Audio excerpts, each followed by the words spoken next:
Witches, witches, witches, witches!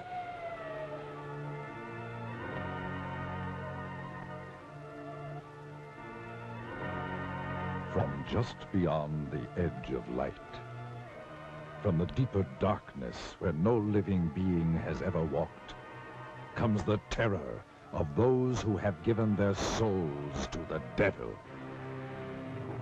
This is the story of one such creature. This is the story of a witch. Across the pages of history lurk the ominous shadows of the werewolves, the sorcerers, the witches. Through the ages, man has known the evil that walks in the shadows of the night, and has feared the dark spirits of the unknown. What lies behind these monstrous fears that has chilled the hearts of man since the beginning of time? Do these sinister creatures live only in the superstitious minds of ignorant people? Those who have studied the history of the ages and who know the dark secrets locked in the vaults of time, to them, the word witches brings a trembling fear and a shuddering terror.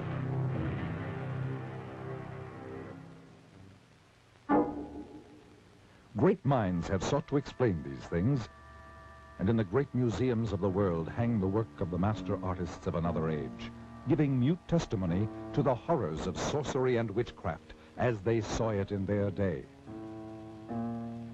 To tell you this hideous tale, and to better help you understand these murderous creatures, let's go back 500 years, for that will bring us back to the time known as the Dark Ages, when the witches held much of Europe in their black grip of fear. And let us study some of the paintings by the great master artists who lived in the age of witchcraft. And through their eyes and the genius of their art, let us try to understand these strange creatures and the evil forces behind them. In the old books, we read that a witch is one who has given his soul to the devil. To do this, they must renounce God and all other things that are decent and good. It is said that they make a pact with Satan written in their own blood. In return for this evil deed, the devil gave them supernatural powers of magic and evil. They could make their bodies disappear or change into any kind of beast or animal at will. They were given the power to cast their ominous shadows across the lives of others. They could cast evil spells upon their victims, causing them to go blind or lose the use of their limbs, or even lose their minds. They could turn their victims' lives into nightmares of hell. For the devil is their master, and they must go forth upon the earth serving only the powers of evil. The witches would meet in the night at a prearranged rendezvous, usually in old secret dungeons or in the black depth of a forest. These meetings were called Sabbats and were always held during the night, for the devil's greatest power was believed to be from sundown to cockcrow. And many of the finest paintings by the great artists of that period tell the story more eloquently than words of the strange and evil things that took place at the Sabbat. The witches would appear for this sinister ritual in the form of all kinds of hideous creatures, such as beasts or birds, or half beast and half human. They would begin by celebrating what was known as the Black Mass, which was always conducted by some ex-leader of the church who had renounced God to serve the devil. The Black Mass will live in infamy forever. For here, some of the most terrible criminal acts took place, such as the slaying of children, whose warm blood was offered up as a sacrifice to Satan. Then their bodies were thrown to the dogs, or roasted and eaten by the witches. Following this ritual, the entire gathering would throw themselves into the most depraved orgies of filth and obscenity conceivable to the human mind. But to these evil, perverted creatures, it was all terribly exciting, and it provided an excuse for their unbridled lust and perverted sex. The fact that it had to be carried out in utmost secrecy made it all the more thrilling. Yet those same evil, murderous creatures who changed their bodies into all sorts of hideous beasts and engaged in those unbelievable rituals by night lived by day as ordinary human beings, such as shopkeepers, housewives, or farmers. And as the years went on, the witches continued their murderous assault upon the people. And it is said that they called forth all the legions of the dead to battle for the souls of the living. For this is the goal of the devil. From the beginning of the 13th century through the 18th century, witchcraft ran rampant through Europe and was practiced with all of its blasphemous and obscene rituals. So, the Middle Ages became the Dark Ages, the age of witchcraft, the age of fear. But men and women who still had the courage to fight did so with all the weapons they knew.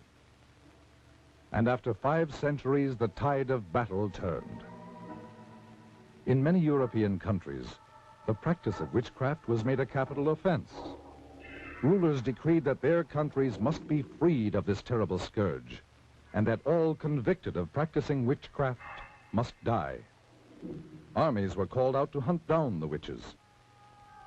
The fear was so great that entire villages said to be infested by witches were put to the torch. The old records tell of flames rising high into the night sky and hideous creatures streaking across the burning heavens, screaming foul obscenities.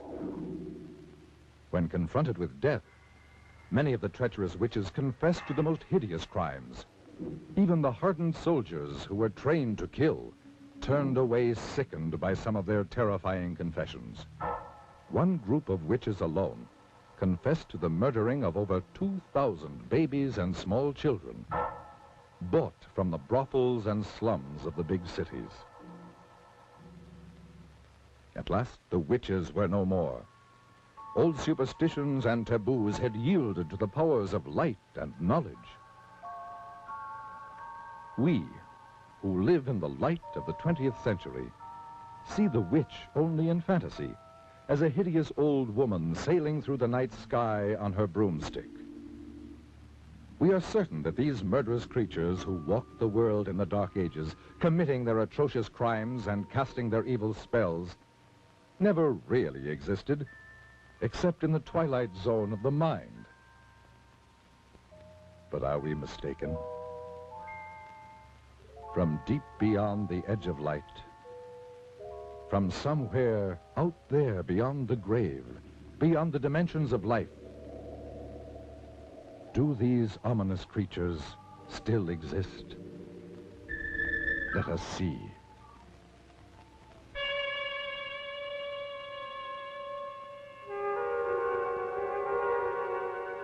This is the very witching time of night, when churchyards yawn and hell itself gives up contagion to this world.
If I could have known of the strange and haunting experience that was waiting for me, I never would have driven any further into the hill country of central Texas.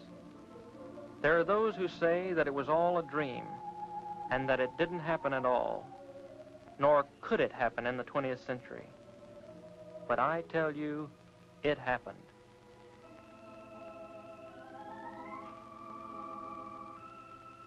Perhaps you will be able to believe it if I tell you about where it happened and the people who lived there. To begin with, it was early spring, and there are few places in the whole world as lovely as central Texas in April. But this is not the Texas of cowboy lore, for here, snug in a green valley rimmed by evergreen hills, are trim, clannish, thoroughly German villages. The German settlers came in 1846 seeking religious asylum in America. The green hills, the rocky slopes, and clear rushing streams reminded them of the hills beside the Rhine. From limestone outcroppings in the encircling hills, they built their thick-walled homes, most of them still standing, mellowed to amber by the sun, still occupied by descendants of the settlers.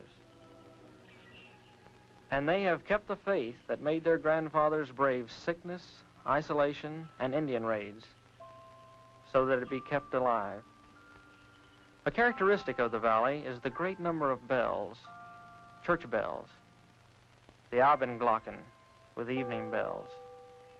And there are the school bells which have rung for 100 years, calling the children to schoolhouses that were built by their great-grandfathers. Though English and German are spoken interchangeably, German is taught in the schools and is still the language of social contact and of the home.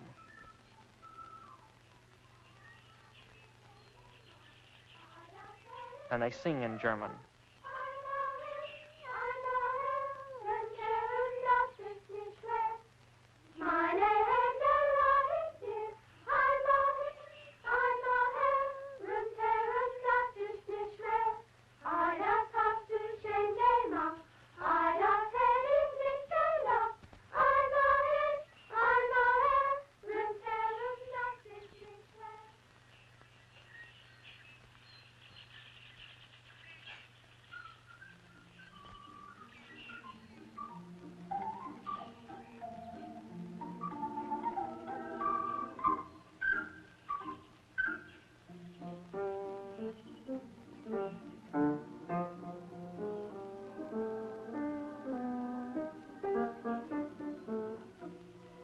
Yes, this was spring, the time of Sangerfest, the singing festival. I was trying to get to the village of Luckenbach, where a singing festival was in progress.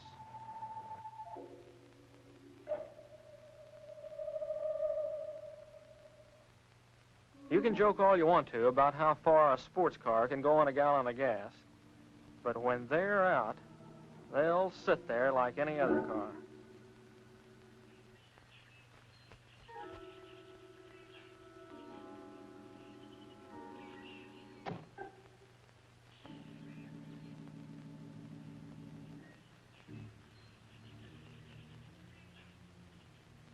I was already late, so I decided to leave the car and walk into the village. This was the last day of the singing festival, and the last day I could take away from college. I was writing a thesis on the early Germans in Texas, and the festivals were important to my research. As I walked through the countryside toward the village, I thought to myself how lucky these people were to live in such peace and unspoiled beauty. And yet, as I approached the old burr mill on the outskirts of the village, an ominous feeling crept over me. It seemed as if the dark shade trees above the mill race were about to swallow me up and take me back 100 years, as indeed they soon would.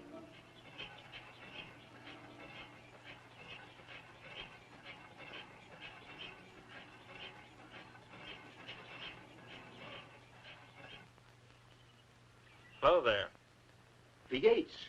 I'm looking for a place to stay for the night. I wonder if you could help me. Schönig sehen. Mein Bruder Hans. Good beer. Wiener Schnitzel. Sounds good enough for me. Kirska. Her name was Kirska. It was a pity that such a lovely creature would be the one to tell me that I was too late for the festival. She was dressed in a costume of the old country and had taken some village children to the festival. She said that her grandfather would be glad to have me at the inn.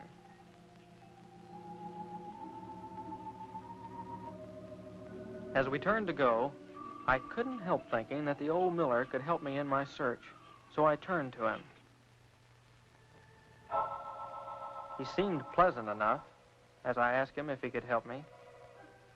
But when I mentioned the words superstitions and witchcraft, he simply turned and continued with his grinding.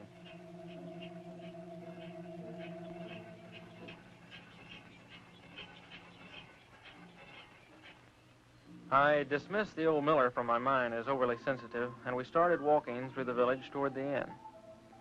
I tried to ask Kirska questions about the village, but she was interested in what she called the outside.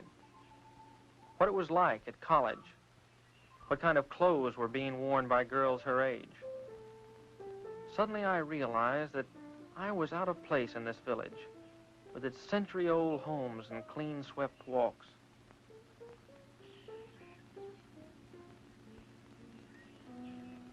But as we approached the inn, her mood changed. It was as if she wanted to help me, but couldn't find words to explain how. You must be careful. The old ones do not like to speak of the spirits and or hex. And your grandfather? Grandpapa will be glad to have you in our house. He will talk of anything you wish, and much of what you don't.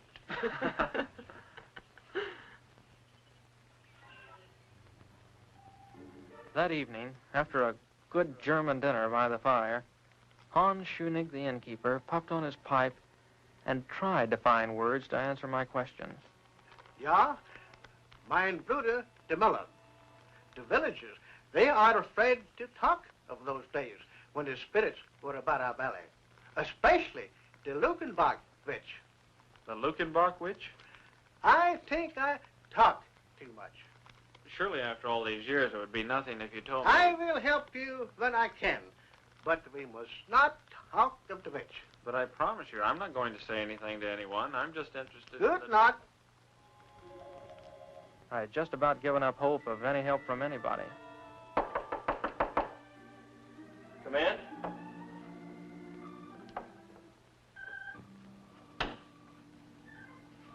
This water is fresh from the well. Thank you. Oh, do you have to go? I mean, well, I'm not having too much luck with the others, and I thought someone younger might be able to help. Someone like you.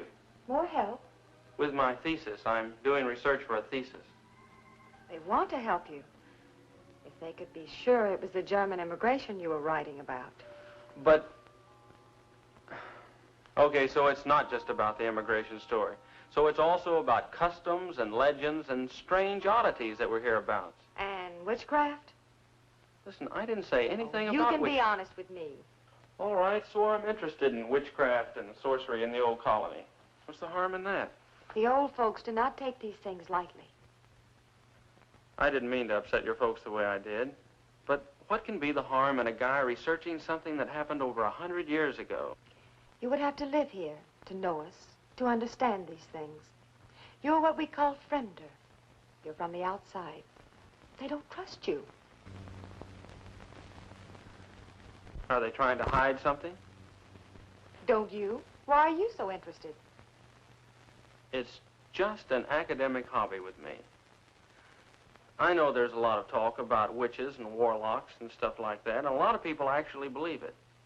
But I've done a lot of research on witchcraft, and I actually believe it can be boiled down to a simple mathematical and economic formula.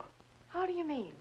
Look, in any history book, in any age where there was widespread famine, sickness, want, you find an outbreak of women being denounced as witches. In the late Middle Ages, thousands of people were executed in Europe and England. In Massachusetts, 20 witches were put to death.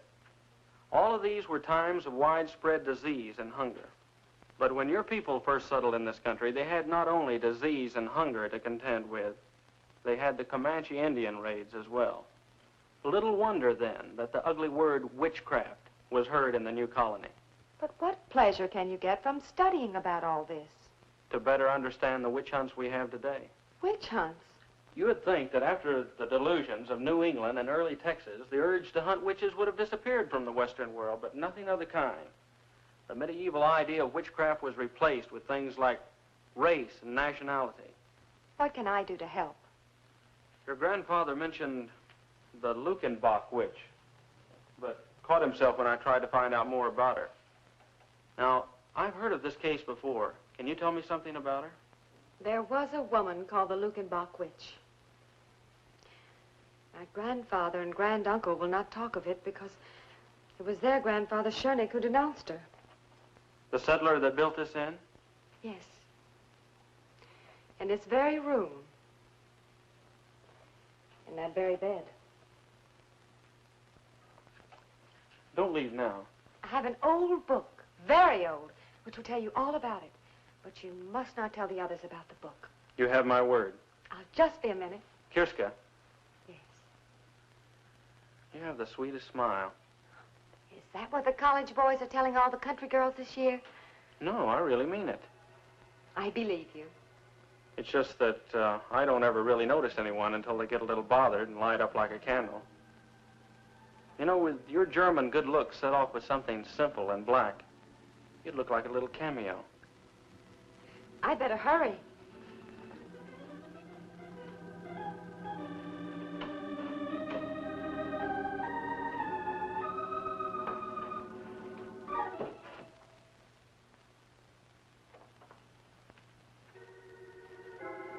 As I finished my packing, I actually felt that my luck was changing for the better. Just how much better, I couldn't describe. You'd have to see her.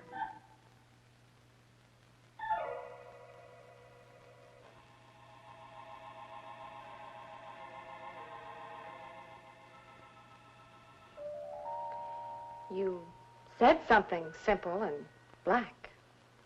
I did? Oh, yeah, I did. Shouldn't you close the door?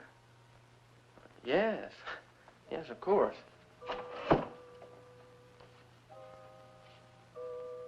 I'm not sure I've got you figured.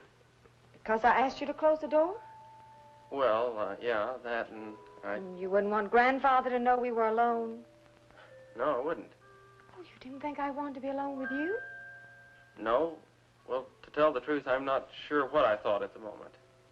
I'll tell you. You didn't think little country girls ever thought of being alone and things and life? But, Well, who knows more about life and things and being alone than farm people? Well, It's just that farm people don't talk about it too much. Too much talk ruins it. I'll be... I'd better give you your book now and go. Because after giving you your book, I have no reason to stay. Except on one condition. And that wouldn't be fair to you.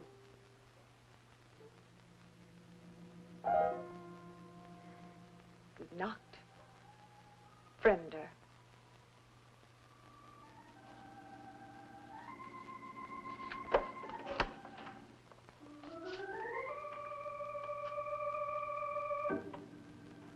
Well, I'll be damned.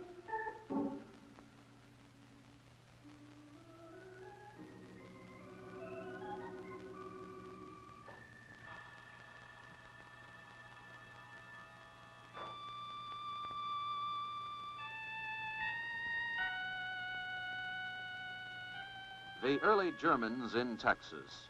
To understand and properly know how witchcraft and suspicion raised its ugly head in the early colony, remember that in the first year of the settlement, typhoid, sleeping sickness, and other bitter hardships were climaxed by an epidemic that took the lives of 200 of the 600 settlers. The villagers looked for someone on whom to blame the troubles. What better subject than the widow who walked by moonlight? The widow who was too aloof to speak to the women of the village. The widow who caused the whispers about a clandestine affair with the innkeeper Schoenig. The widow witch, they called her. Witch? It must be remembered that this was a time when a man of power could conveniently denounce as a witch any woman discovered with him in his bed. Such a man was Otto Scheunig. Yeah.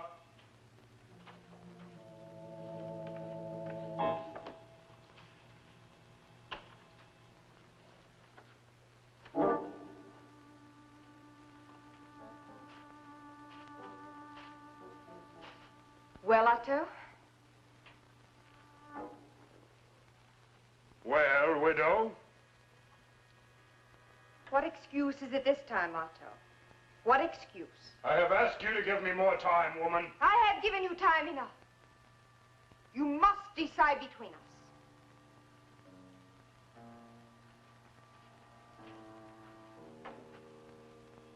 I cannot break charity with my woman while she is infirm. The villagers are talking. I hear their mouthing when I pass their doors. What are they saying, widow? They're saying that I have taken the bed of an invalid wife. They're blaming me for their miseries. The curdling of milk and the spoiling of butter. They say it is the curse of the widow witch. My washerwoman tells me that on Sunday last, the preacher read from the Old Testament. Thou shalt not suffer a witch to live. You must take me away from all this. I cannot break charity with my woman while she is infirmed. You have broken charity with me? What am I? A chattel to be used when convenient? To function where your wife cannot? To lie with, but not to marry? Quiet, woman. Keep your tongue. I'll not be silent. For I fear this talk of witches was born with you. Is it you who have woven this web of spectral evidence about me? Is it you who have called me a witch? Oh, your face belies you, Otto. Would you have me burned?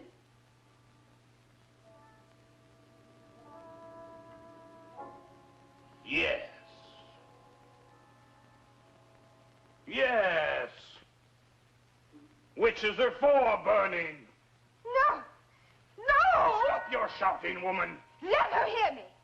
Let all hear me. You belie me. They're here now.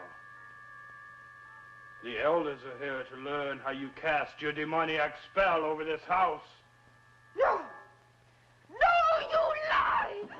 I have told them how you cast your spell over my wife to make her invalid. She is in league with the devil. The widow is a witch. That same night, under cover of darkness, they took the widow to the graveyard.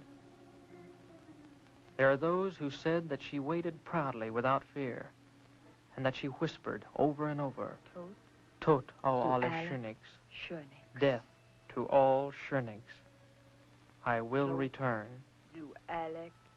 And with the self-same spire, I will kill all who bear the name of Schönig. How convenient for Otto Schönig that there could be no trial.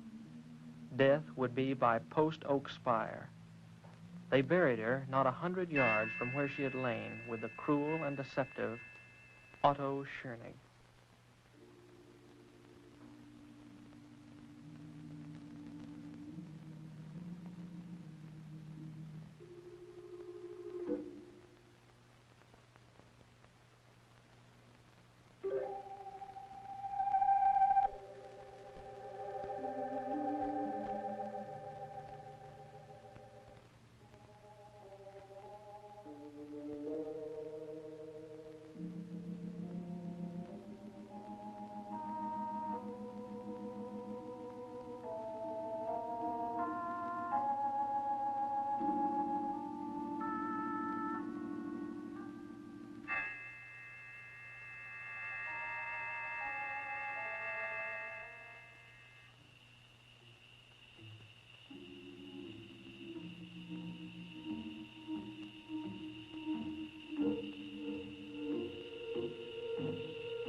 there it was, the mummified face of the widow, with eye sockets staring. And among the crumbling bones, the stake, now petrified stone. What a prize. If I could but take the stake, and the temptation was too much.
And won by what?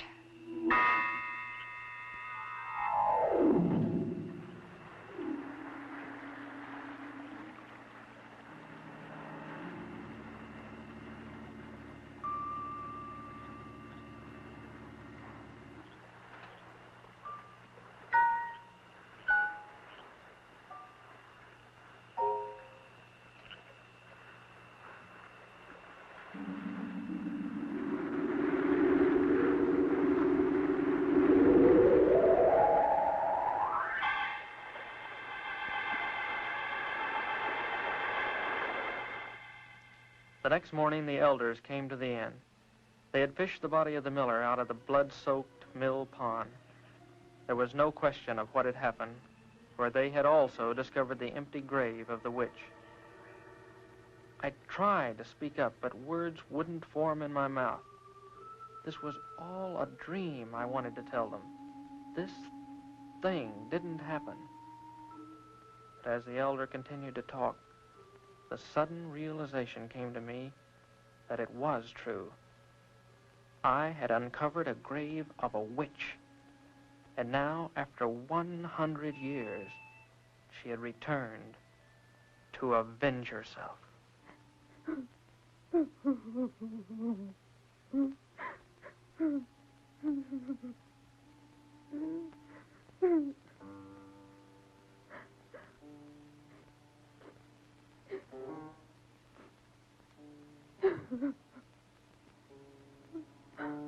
The elder warned that no one should leave or enter the village until the witch be found and return to her grave.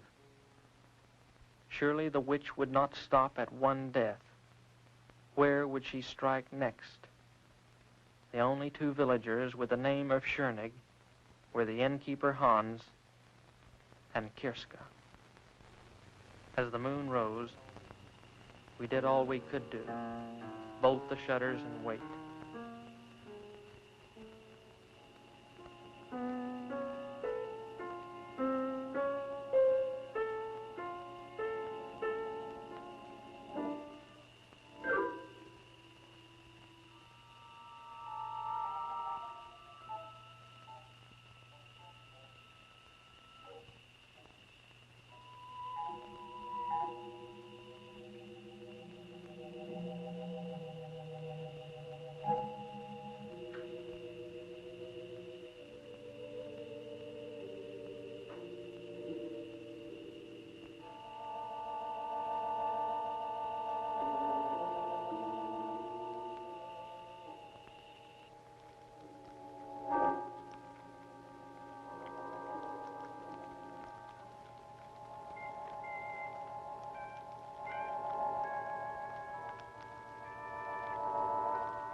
And won by fire.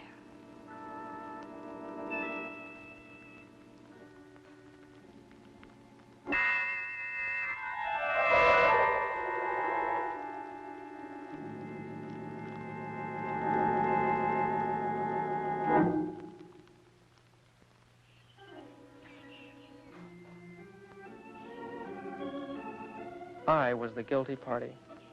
Just as surely as if I had held the stake, I had killed them. I could no longer contain my guilt. And yet, some kind of power kept me from speaking up. It was as if I was hexed by the witch herself. I made up my mind to find the witch and stop the killing. The librarian must have wondered at my strange questions. Under the guise of research, I asked her if there was some place people could hide in the hills by day, maybe some place where they went to during the Indian raids. Yes, she could help me. There were some caves downstream from the mill. I had my information.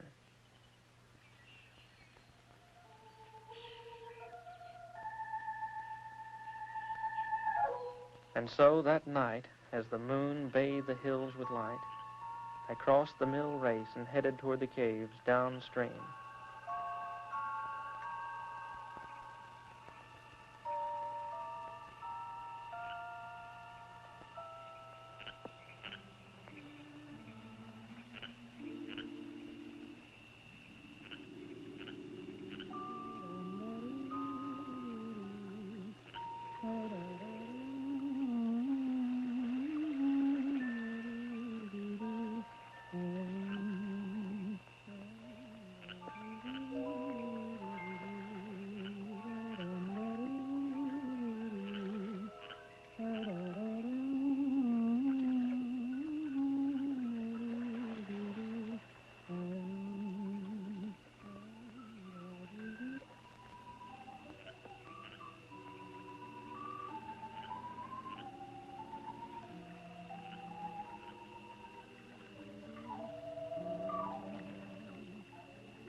As I watched, fascinated by this beautiful creature, I couldn't believe that here was a vengeful witch who had murdered 2 and was sworn to kill a 3rd. For a moment, I felt sorry for her. This lonely nymph, whose friends were water snakes in the moon. And she seemed to know every sound of the night.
As her eyes met mine, all thoughts of capture or punishment of the witch drained from my mind. I was helpless. Her power and beauty engulfed me, and I found myself completely obeying her will. I followed quietly as she picked up the gown she had torn from Kirska's back.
1 by water, 1 by fire. But all shall die by the self-same spire.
Later, in the cold gray light, I spread the dirt over the widow.